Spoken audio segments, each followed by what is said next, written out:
pense que s'il y avait la version de moi il y a 3 ans face à moi et que je devais lui donner un conseil. Et quand la souffrance frappe à ta porte, donc comment tu la gères? Comment tu...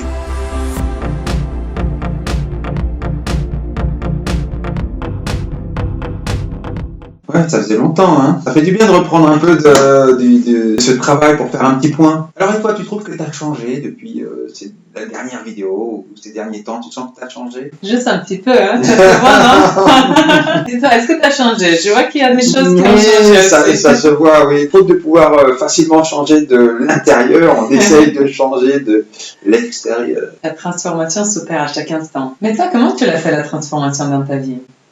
Moi, en fait, après avoir longuement échangé, sur un petit peu mon objectif de vie spirituelle et de travailler sur la... Et en fait, pour moi, c'est le travail spirituel qui va me changer, qui va me transformer. Donc, qu'est-ce que je vais utiliser? C'est ce que je dis. Moi, j'utilise beaucoup l'outil de la méditation pour aller en profondeur dans l'inconscient, aller toucher les programmes profonds qui m'ont structuré pour justement me déstructurer et laisser un espace vide. Mais j'aimerais savoir, est-ce que c'est quelque chose que tu fais tout au long de la journée? Est-ce que c'est dédié à des périodes ou est-ce que c'est de temps en temps? Comment tu la vis, la transformation?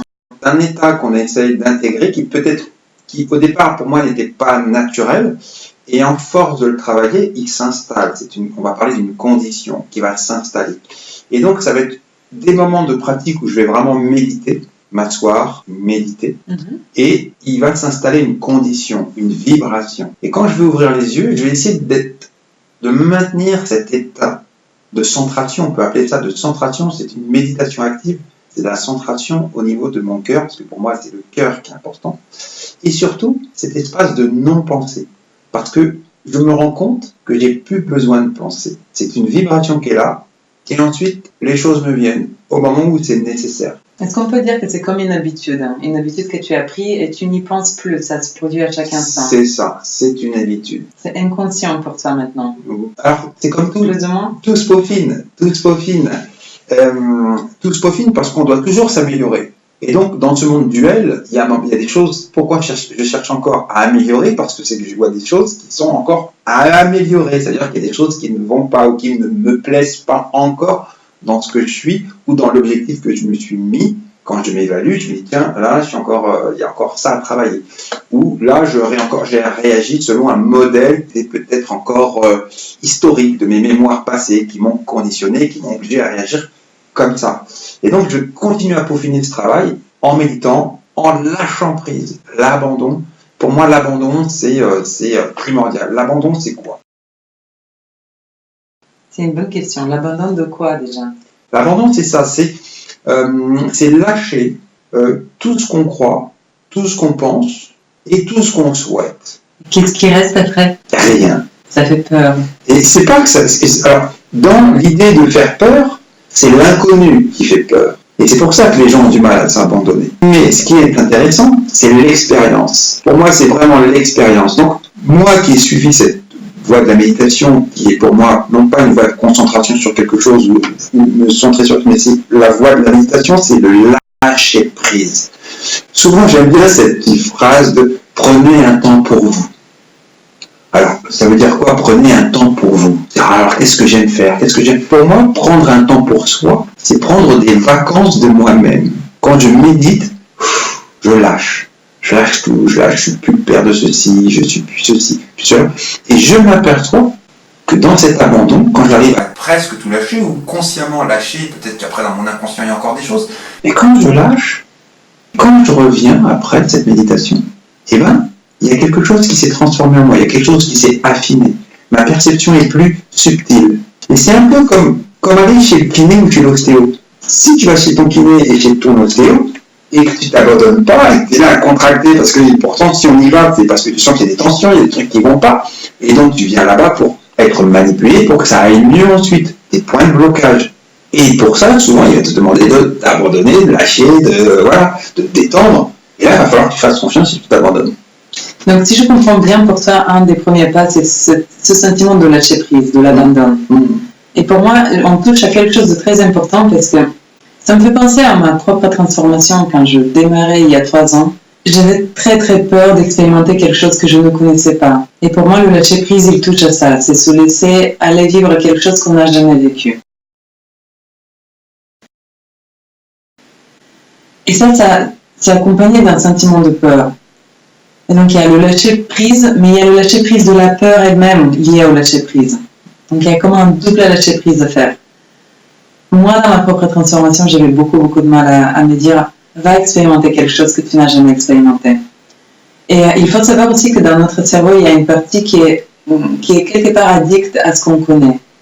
Elle est addicte à nos habitudes, elle est addicte à cette zone de confort qu'on appelle souvent la zone de confort. C'est la zone du connu. Et on a l'habitude de rester dans cette zone de connu comme quelque chose, comme si c'était la solution, comme si c'était une vie confortable, c'était équivalent à une vie heureuse. Sauf qu'on se trompe quelque part. Parce que rester dans le confort, c'est la pire des choses qui peut nous arriver, parce que c'est là où on ne grandit pas. C'est là où, à force de le faire, on prend une mauvaise habitude de rester dans cette zone qui est sécurisée, mais qui ne nous amène pas à grandir. Et quand on ne grandit pas, quand on ne croit pas, on décroît. Et quand on décroît, petit à petit, on perd le goût pour la vie.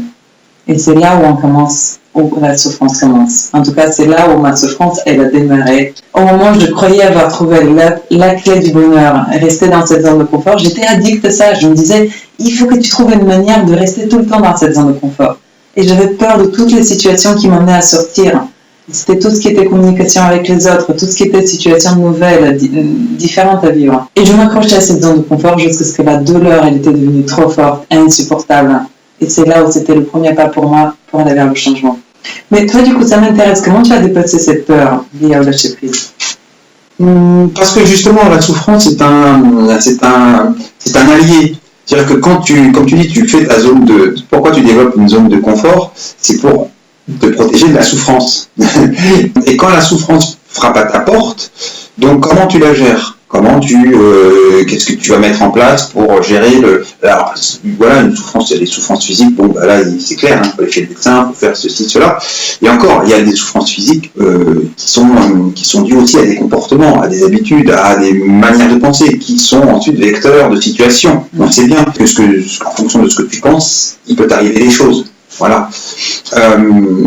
Et cette souffrance, quand elle devient insupportable, il faut que tu trouves une solution. Pour moi, je me rendais compte que conscientiser les choses, quand ma conscience se focalisait sur un truc qui me faisait souffrir, le fait d'en sortir, le fait que de me focaliser mon attention dessus, je me rendais compte que elle perdait de l'impact émotionnel. Quand quelque chose a moins d'impact émotionnel, tu es plus submergé, et là tu es plus tranquille face à ça. Donc, comme si tu te détachais de cette souffrance? Voilà. Parce que des fois, tu n'as pas de solution. Si tu as une solution, tu réponds, mais si tu n'as pas de solution, tu es là, tu es un peu... Et donc, je dis, bon, je me suis détaché, je me dis, bon, allez, j'arrête de ressentir, j'arrête de me mettre cette pression, je fais le mort et je vois ce qui se passe. Et je me suis rendu compte que quand je revenais, de toute façon, des fois, il y a des situations, ça t'empêche pas, voilà, tu souffres, tu dois l'accepter, c'est comme ça, c'est un passage obligé. Ou parfois, ça m'apportait le fait de mieux comprendre ou de mieux gérer ou de ne pas être submergé émotionnellement. Et donc, je me suis dit, j'ai commencé à me dire, mais ça, c'est intéressant. C'est-à-dire que quand je prends ce fameux recul, sans aller dans l'abandon tout de suite, mais prendre ce recul, ne plus surréagir ou être affecté, être dans le « ah non, mais c'est pas... » Là, on recule, on voit, on constate. Et je me suis rendu compte que ce recul, c'est un premier pas. Mais le pas ultime, c'est justement, ce que j'aime, c'est cette notion d'abandon. Et je suis même allé jusqu'à découvrir dernièrement que l'abandon, c'est l'abondance. Parce que dans l'abandon, tu lâches en quoi tu crois, ou ce que toi tu souhaites, ou ce dont tu tiens. Et c'est souvent à ce que tu crois ou ce que tu tiens qui te fait souffrir, puisque tu t'y accroches. Et il y a un moment dans la vie, si tu dois changer, si tu es amené à évoluer ou à dépasser tes limites, j'entends plein de gens qui veulent dépasser leurs limites, mais leur inconscient est accroché à des choses, ce qui fait que la vie va leur taper sur les doigts pour lâcher la chose qui les empêche de grandir. Donc cette souffrance, des fois, c'est une tape sur les doigts pour lâcher. Et dans l'abandon, tu lâches. Et quand tu lâches un truc à laquelle tu tiens, c'est souvent pour accéder à un truc encore mieux. Donc l'abandon, c'est l'abondance. Parce que c'est à ce quoi tu tiens par rapport à ton niveau de conscience aujourd'hui qui peut-être t'empêche d'accéder au niveau de conscience supérieur. Parce qu'il faut toujours te dire que ce que tu crois, ce que tu penses aujourd'hui, peut être ta pensée limitante. Si tu avais un conseil à donner sur ce point de comment faire du lâcher-prise à ta version de toi d'il y a quelques années, quand elle démarrait le cheminement, est-ce que tu as un conseil comme ça qui te vient en tête? Quelque chose de pratique que ta version de toi d'il y a quelques années aurait pu faire pour accélérer le processus? Oui, il y a quelque chose qui est fondamental pour moi, et qu'aujourd'hui on parle beaucoup de méditation. Et je pense que tous les gens qui font du développement personnel, qui font, même si c'est pas spécialement moi je fais de la méditation pour l'évolution spirituelle, mais aujourd'hui on voit que l'outil de la méditation il est utilisé pour le développement personnel, pour l'évolution spirituelle, pour plein de choses, pour la maladie, pour même les gens, je vois les gens qui ont certains des cancers font de la méditation pour gérer le stress. Cet outil de la méditation, il est vraiment pratique et assez universel. Il y a juste quelque chose, pour moi, qui est important dans la méditation, c'est l'état d'esprit pour que ta méditation soit efficace. Et justement, quel serait le bon état d'esprit? Et justement, pour moi, une méditation efficace, c'est retrouver, pour moi, ce point zéro. Ça veut dire que ce point zéro, c'est le point qui est le plus pur. C'est-à-dire que c'est le point qui n'est pas affecté par ce que tu crois, par ce que tu penses, par ce que tu attends, par ce que tu souhaites, tout ce qui crée ta personnalité. Et il faut savoir comment se crée une personnalité. Elle se crée avec les circonstances, les traumatismes, et on en a parlé aussi dans les autres vidéos d'avant, l'épigénétique. Toute ta personnalité va être construite par un environnement qui va conditionner. Et quand tu fermes les yeux et tu vas chercher ce point zéro, et ben tu vas un peu comme retourner au point originel avant que tout ça ait influencé ton cerveau, ton cœur, ton organisme. Donc ce point zéro, c'est de se dire, quand on médite, bon, je ne suis plus le père de ceci, le mari de cela, je suis quelque chose d'indéfinissable. Je ferme les yeux et quelque part, c'est ce que je disais tout à l'heure, je prends des vacances de moi-même. Je m'oublie en conscience.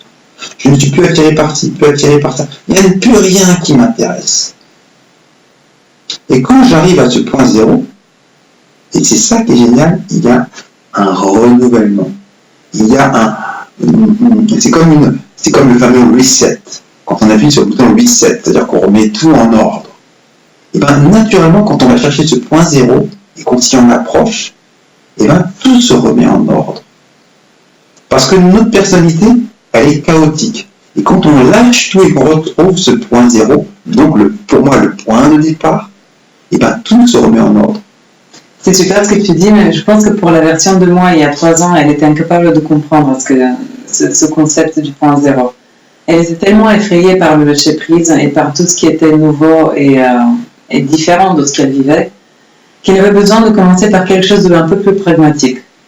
Je pense que s'il y avait la version de moi il y a 3 ans face à moi et que je devais lui donner un conseil, je vais lui conseiller quelque chose d'un peu plus simple, du type juste de commencer petit à petit à s'habituer à quelque chose de différent, de commencer à s'habiller peut-être légèrement différemment, de tester différentes manières de parler, d'essayer de connecter avec différentes personnes, pas les personnes qu'elle a l'habitude de rencontrer, mais différentes personnes. D'expérimenter peut-être d'apprendre de nouvelles langues, d'apprendre une nouvelle discipline, d'essayer un nouveau métier ou une nouvelle activité. Juste quelque chose de nouveau pour qu'elle puisse petit à petit apprendre à son cerveau que la nouveauté c'est égal à quelque chose d'excitant, quelque chose qui donne de la joie, qui redonne de l'énergie. Parce que la version de moi il y a 3 ans, elle n'avait pas d'énergie. Elle était dans une souffrance qui était tellement empoisonnante qu'elle était bloquée dans cette souffrance. Lui dire de rester dans un point zéro, je pense qu'elle n'aurait pas compris parce qu'elle se serait dit c'est déjà de la souffrance, alors pourquoi l'amplifier? Donc ma version de moi, elle avait besoin de quelque chose qui allait dynamiser d'abord son corps afin qu'elle puisse par la suite dégager un peu les pensées et revenir peut-être vers ce point zéro par la suite. Mais j'aimerais qu'on parle aussi d'une autre chose qui peut exister au démarrage de la transformation, qui a existé pour moi en tous les cas, qui était ce manque de croyance qu'il y a quelque chose de mieux qui existe. Donc moi, j'avais la conviction que ce que je vivais, c'était la seule version existante de la réalité. Et même si s'il y avait des exemples autour de moi qui me montraient que ça pouvait être mieux, je ne m'identifiais pas à ces gens-là. Je me disais, toi, t'es né comme ça, tu vas mourir comme ça. T'es dans la souffrance, ça va se prolonger. Je voyais vraiment pas comment croire en quelque chose de mieux. Est-ce que toi, tu avais une phase comme ça dans laquelle tu avais besoin de construire une nouvelle croyance, construire la croyance que quelque chose de mieux existe? Comment c'était pour toi? Si on a pris trop après petite chose, tu peux mettre toute ta vie à arriver à, ou pas y arriver, mais ça va prendre énormément de temps. Tu sais, notre système, il fonctionne beaucoup par récompense, effort. On décide de faire un effort lorsqu'on voit que la récompense, elle est supérieure à l'effort.